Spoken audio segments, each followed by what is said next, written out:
شہر اولیاء ملتان تہذیب، روحانیت اور صدیوں پر محیط عظیم تاریخ کا امین شہر ہے۔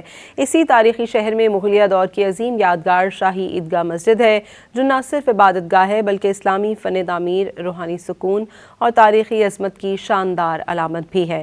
تاثر سبحانی کی رپورٹ دیکھیے۔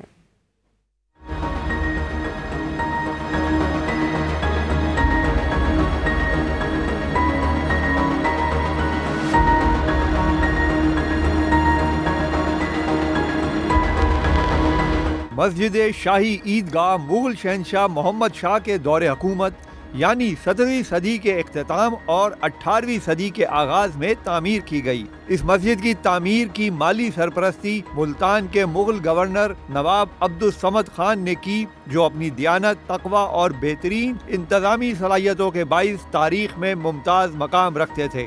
دنیا بھر سے سیاح اس تاریخی مسجد کو دیکھنے اور سکون قلب کے حصول کے لیے یہاں آتے ہیں۔ قدیمی مسجد ہے، بہت پرانی مسجد ہے، تو اس میں ہمارے بزرگ بھی آتے تھے، ہم بھی آتے ہیں، بچے بھی آتے ہیں، تو عیدین کے موقع پر ماشاءاللہ کافی تعداد میں لوگ آتے ہیں عید نماز ادا کرنے۔ شاہی عیدگاہ مسجد اس انداز سے تعمیر کی گئی ہے کہ اس کی قبلہ کی دیوار عین مکہ مکرمہ کی سمت میں ہے۔ مسجد 7 خوبصورت گنبدوں پر مشتمل وسیع ہال، بلند محرابوں، عظیم الشان دروازوں اور کشادہ صحن پر مشتمل ہے۔ یہاں ایک وقت میں 25 سے 30 ہزار نمازی بآسانی نماز ادا کر سکتے ہیں۔ کل بھی سکون چاہتے ہوں تو تھوڑا سا ٹائم نکال لیا کریں،